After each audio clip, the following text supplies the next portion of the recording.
It's time for the Douglas Coleman Show.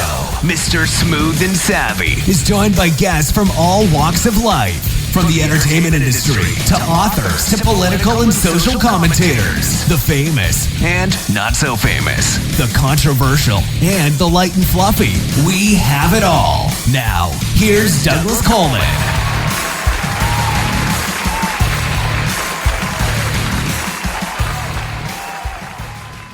Okay, please welcome to the Douglas Coleman Show, Peter Ruppert. Hi, Peter. How are you? I'm great, Douglas. How are you today? Oh, doing fine. Thank you very much. You're the founder and CEO of iEducation Group. Is that correct? That's correct. We recently changed our name back to Fusion Education Group, but yes, that is correct. Exactly. Okay, and then you've also got a book out called Limitless. The book doesn't have anything to do with the education group that you're with, though, right? Is it two separate things? It's two separate things, but somewhat related in that a lot of the things that we stand for and work with our students on are components that show up in Limitless, but they are two separate things. And the connection, I think, is that all the net proceeds that we are able to generate that I'm able to generate from sales of the book are going to our Fusion Scholarship Foundation, which helps fund tuition for students who otherwise wouldn't be able to attend one of our schools. Oh, well, that's nice. I did want to ask you a little bit about your education group, and then we can talk about your book. I have an ongoing debate on this show, and since you're involved in education and you're alive during this pandemic, I thought I would ask you and see what your opinion is. First of all, these are real schools, right? This is brick and mortar schools. They're not online. It's correct. Well, we actually have both, but yes, we have about 77 or 78 campuses around the country that are brick and mortar, if you will, physical facilities that students have historically come to. Now, when COVID hit, we were able to flip everything to virtual just by necessity. But we also recently launched our virtual school, which we call Fusion Global Academy, so that we can service kids across the country and frankly, even across the world now through our online program. Okay. Well, that's exactly the debate that I've been having on this show. I think online learning is a fantastic tool for people at a university level. But my argument comes with K through 12. And I've had people on both sides of the spectrum. I'm a little bit skeptical of it because I think that most parents these days, both parents work, and if the kids all of a sudden are at home all day, somebody's going to have to stay home with them. And I think parents and kids need a break from each other, just like spouses do, where Yep. you know, you get out of the house, you go socialize with other people, and I'm not convinced yet that online learning for K through 12 is really the way to go. I know we've seen it now because of COVID, but I'm just not convinced that that's sort of the wave of the future. I think there's more disadvantages to it than advantages, mainly in the socialization aspects and the burden that it places on the parents. So I wanted to get your take on that, and then we can talk about your book.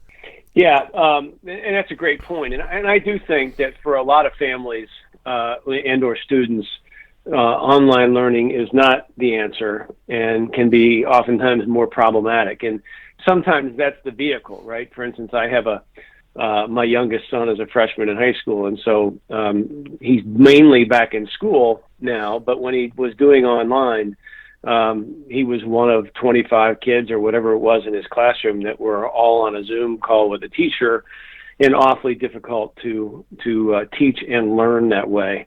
And it does work for some people, and as you know, there's a variety of different ways that online learning is provided through both synchronous as well as asynchronous vehicles, where you can kind of go at your own pace, mostly led by the computer with access to a teacher when you're stuck in more of an asynchronous environment, or in a synchronous environment, you are in that group. the benefit of a program like ours, our Fusion Academies or Futures Academies that we offer, is every class is taught one-to-one. And so for us, it can really have a powerful impact on students who have had challenges academically or socially or emotionally in their traditional public or private schools. And all of our classes are taught one teacher, one student. And so that's one of the reasons we're able to flip from 100% face-to-face in our physical schools to 100% virtual, because we're still able to have that interactive discussion, that face-to-face instruction like you can. It's just now through a Zoom camera on a vehicle like this. And so, the powerful thing about what I think we'll see in the future of education is that parents are, one, going to be much better consumers of education, both physical as well as online. And then online will offer a variety of different options that may or may not meet a parent or their child's individual needs. And everything from our complete one-to-one online, very face-to-face and teacher-intensive programming to an asynchronous environment where it's really computer adaptive and the students kind of learning on their own, and everything in between. So I would agree to think that everyone is going to move from the current physical structure in traditional schools to a virtual structure where everything is basically set up, like many schools had to respond to in a whim last year, where you still have 25 or 30 kids on a Zoom trying to learn the material. That's difficult, but there will be some neat opportunities and niche opportunities that will allow great opportunities for some students and some families in the future, I think. Well, I like that idea of the one-on-one online. That certainly is an improvement, particularly, like you said, with kids that may have learning difficulties, learning disabilities, special needs. That's fantastic, because there's nothing better than a one-on-one learning environment for exactly. true we have learning. Many kids who are accelerated. I'm sorry. No, I was just saying for true learning. I mean, the other aspects of having group learning is more in the socialization and interpersonal relationships, which are equally as important for kids to learn how to deal with. But I'm just in terms of straight learning. At least for me, I always did much better with just one person. If I was trying to learn something, an instructor, particularly with music and things like that, I always had a much better time with just one instructor. So I think that's great. I think that's a nice idea. Well, thank you. Yeah. Yeah, go ahead. And it also works on, like I was starting to say, is the accelerated learners, right? Sometimes kids are being held back in their traditional school because they're often a couple grades ahead, and because they happen to be 14, they're in 8th grade or whatever the appropriate grade is, and they could be doing high school level work and being much more challenged and move much more quickly. And so that one-to-one, to your point, is so much more powerful, has been proven through all kinds of analyses to be the best way to learn. And it's pretty logical that it would be. So it really allows families who want that more customized programming, customized education, to allow a student to go as fast or as slow as they're able, and be taught the way they best learn. It creates a tremendous opportunity for really life-changing academic and social and emotional results for many students. Oh, absolutely. I agree. So what do you think, just to sum this up, do you think that this is going to be the wave of the future, or you think there's going to be, once COVID goes away, that we're just going to kind of return to where we were? Great question. I guess if I were to take out my crystal ball, which is as clear as yours is and most people's are, I think you're going to have a big return for most families will go back to the traditional educational model. But what I think you'll see, Douglas, is a lot more supplementing of the traditional programming with various virtual or online programmings. Now, maybe not full school, but I think if anything, parents have become more comfortable and students have become more comfortable with learning online. And many of them, it works well. The vast majority of folks, I think, will go back to that traditional school model, whether it's public or private, continue to do well. But we also know that the traditional school model doesn't work for a lot of kids. Right. And having options is really, really important. And I think you'll just start to see that families will become better consumers of education in the future. And frankly, I think you may see a mix of traditional school where I take 4 of my 6 classes at my traditional school, and I take two classes online because I'm accelerated or I've been challenged in those subjects. And I really believe that may be an opportunity that we see a lot. That may be a setup that we see a lot more of in the future. So schools of all type will have to be more nimble and more focused on what parent or students need versus the traditional establishment of, hey, we're in your community, so you send your kid to our schools all day for every subject, no matter whether you like your teacher or if the teacher is effective or not. You're listening to Mr. Smooth and Savvy right here on the Douglas Coleman Show. We'll be right back after these commercial messages. DJC Music and DJC Productions are pleased to announce a brand new website. We have started a listing website for radio show hosts as well as potential show guests. This is a meeting site where hosts and guests can come together. Show hosts can list their show and types of guests they're interested in booking. Potential guests can list their talents, bio, accomplishments, or anything they feel makes them an interesting radio show guest. There are no recurrent payments, only a one-time $5 listing fee. Your listing will stay up until you decide to cancel. Previous guests of The Douglas Coleman Show are welcome to submit their guest listing free of charge. Go to radiohostsandguests.com. That's radiohostsandguests.com.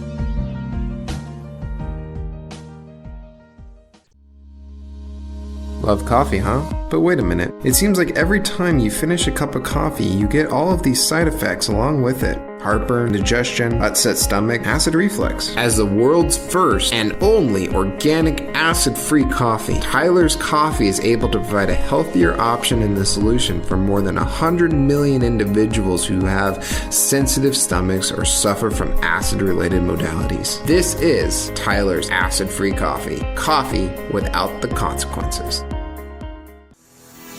Hi, this is John Morgan, production supervisor for DJC Productions. You're listening to The Douglas Coleman Show. All right, let's move on to your book. Your book is called Limitless, 9 Steps to Launch Your One Extraordinary Life. Is this a, I don't mean to be flippant with this statement, but is this another sort of self-help type book? I love the question. And, here's what it is, really, Douglas, is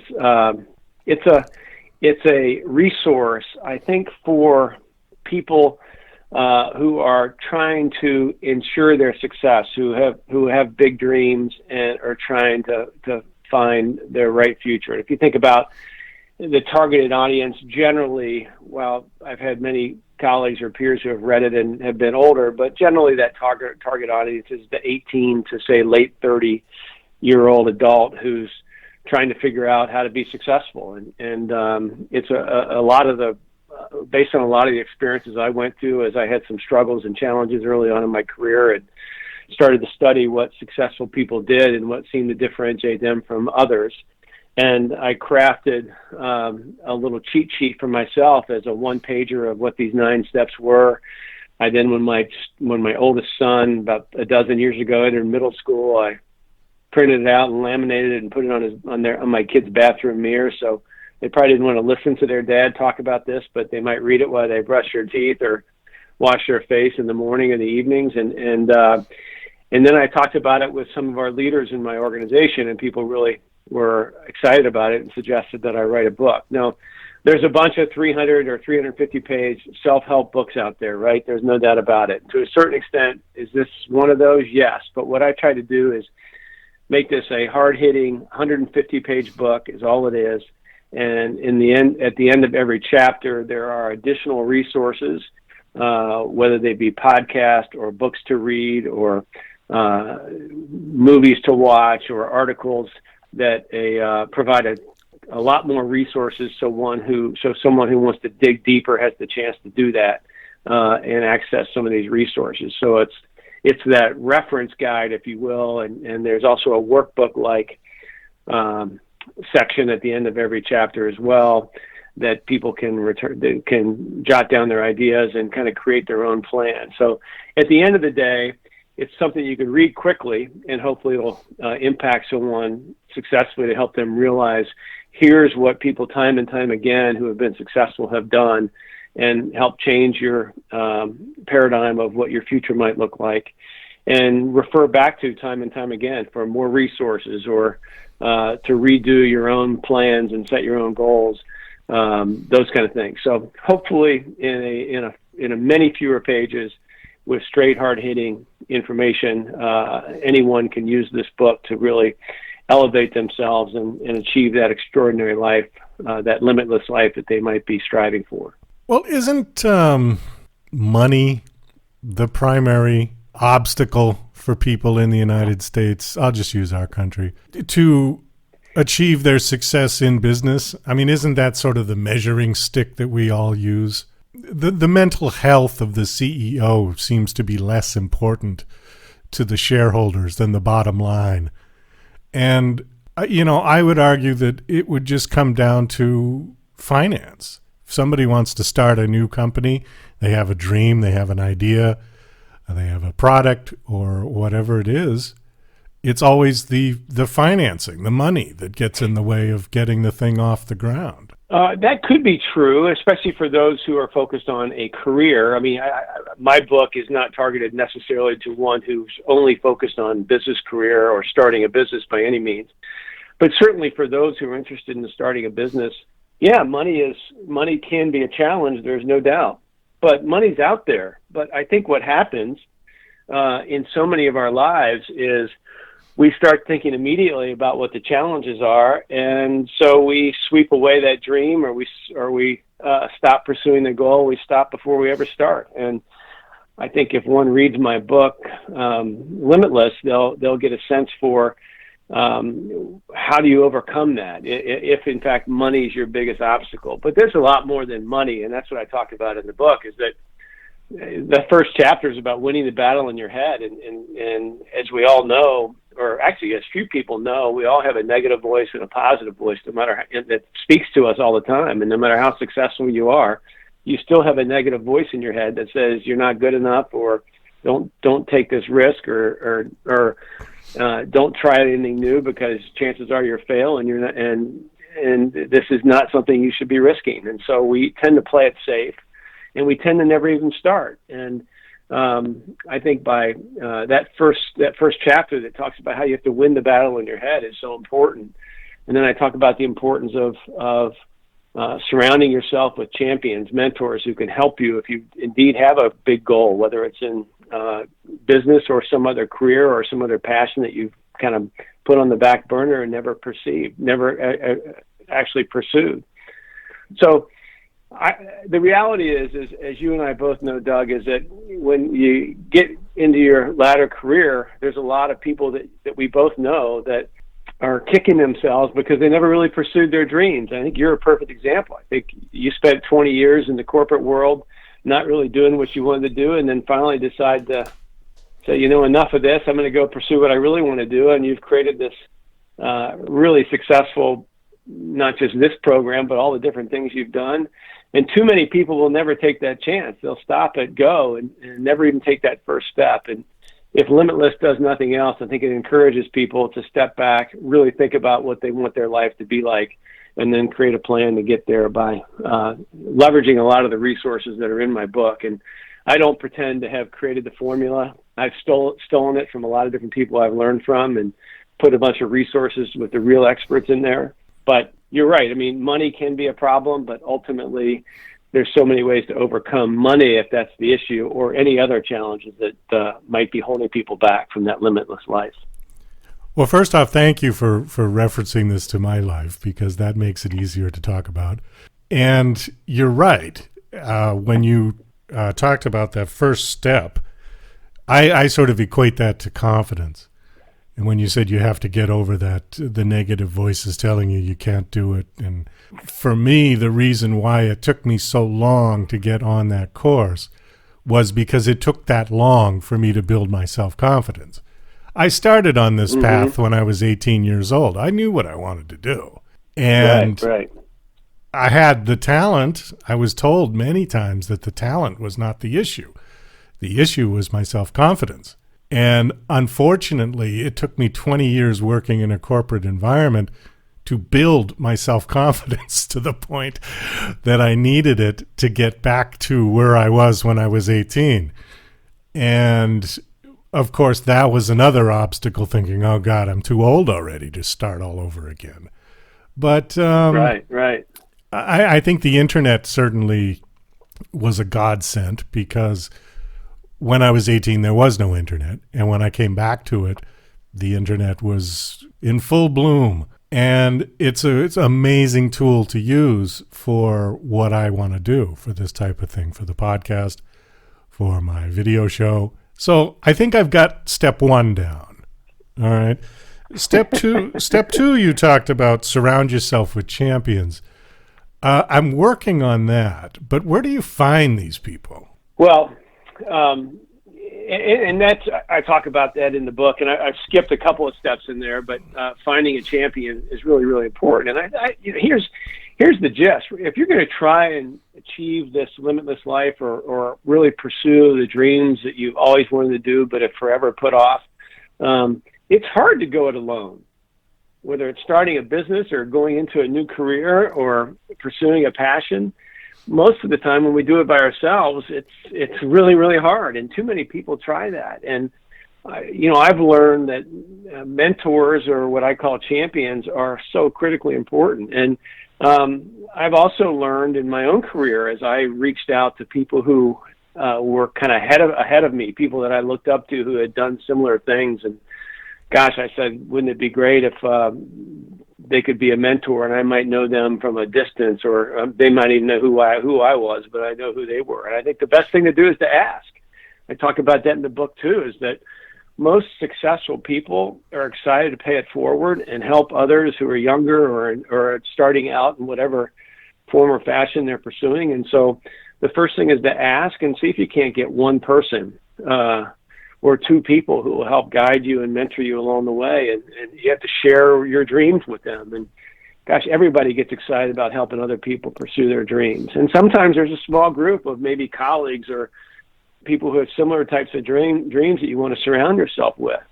And at the same time, the counter to that is, so often we might have to break from the group of people that we spent so much time with, friends that we grew up with, or friends that are currently adults and who are not necessarily going to be supporting the change. And oftentimes people will try and talk you out of making changes and pursuing your dreams, because that means you're going to stretch yourself and you're going to become a different, better, more successful version of yourself. And that means that they're not going to look so good in their own eyes. And so they'll try and talk you out of it. So sometimes we have to change our peer group or our colleague group to surround ourselves with people who are also have bigger aspirations than whatever the current version of their lives might be.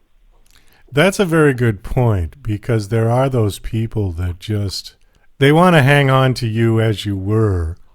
And if you become too successful, they think it's their own insecurity that you're just not going to want them in your life anymore because you've moved on and they haven't.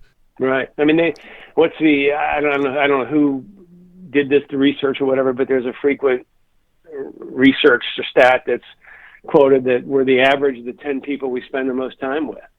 And sometimes those 10 people that we spend a lot of years with and a lot of time with, as good at buddies as they might be, they're oftentimes not the people who are going to boost us up and be supporting us when we want to stretch out and become something new. And so that's why finding new peers, new mentors, more champions in our lives is vitally important to help us work through this effort to recreate those dreams and take those first steps and be there to help us when we fail, because failing often is another chapter in my book that talks about anyone who has been successful has had so many failures. And oftentimes we see a successful person, and no matter what walk of life, and we look at them and they're on some kind of pedestal, and we say, oh gosh, well, they always had the luck and they have just been successful from the get-go. And then when you start to peel back the onion and really understand what that person has been through, then you find that he or she has had all kinds of different challenges that are problematic and were very difficult, to say the least. Well, particularly I think it's relevant to all businesses, but I'll just use the entertainment industry because I'm more familiar with it. This is the land of no's, and the joke is sort of, you'll get 2,000 no's in this business and maybe one yes. But if you get a yes from the right person, it can change your life in this business. Now, I would assume that could be applied to any kind of business. Would you think? Absolutely. Yeah, for sure. And whether it could even be a champion, looking for a champion. You may have 2 or 3 people say no before you find that first person. And for when I started my organization, Fusion Education Group, back in 2007, I spent all of 2006 unemployed trying to raise the money. And I had at least 45 or 50 presentations or discussions with investors, private equity groups, venture capital groups, or whatever. And it wasn't until the end, it took me 12 months to finally secure the capital we needed to start the organization. And so often we swing the bat once or twice, and then we walk back to the dugout and say, okay, I give up. That didn't work. And that's why this idea of really writing down your goals and finding mentors and understanding that failure is part of the process for all of us, no matter how successful we've been. The bumps and bruises along the way is critically important. So whatever it is we're pursuing in any walk of life or career or whatever it is, being prepared for a lot of no's is critical. There's a great story about Michael J. Fox, who, when he was just an unknown up and coming, and he told this story years ago on a talk show.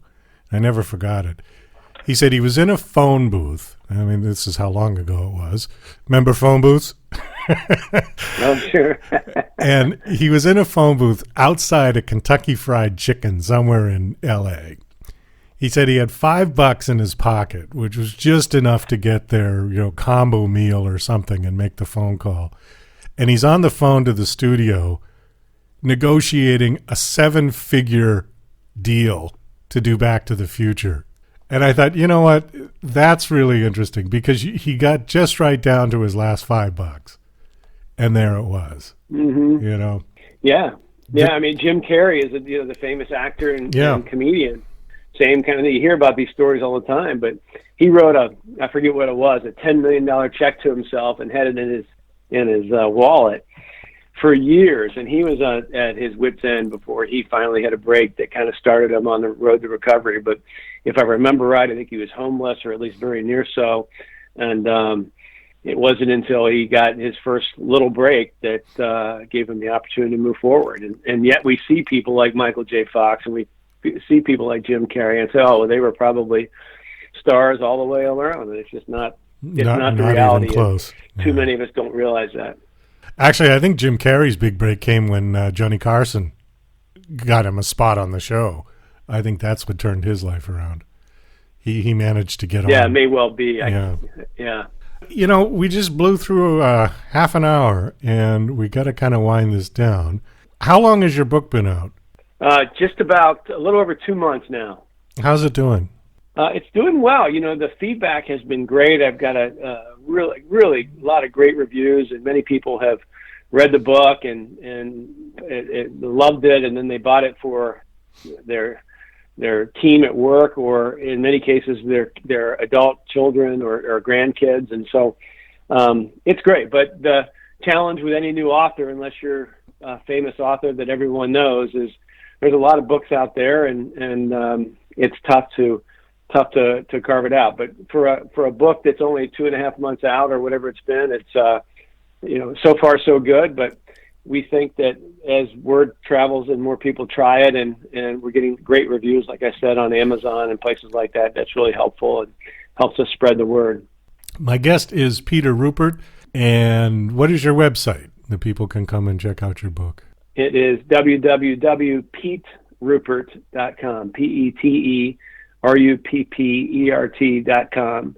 And if you go there, you can read about the book and see resources that are available there, as well as order the book directly. There's a link that'll take you right to Amazon, and you can buy it there, or go directly to Amazon or BarnesandNoble.com or whatever, and find the book. So, thanks so much for coming on the show. This was a nice conversation, and best of luck with your book. I hope it does well. Thank you, Doug. Really appreciate it, and congrats on all your success.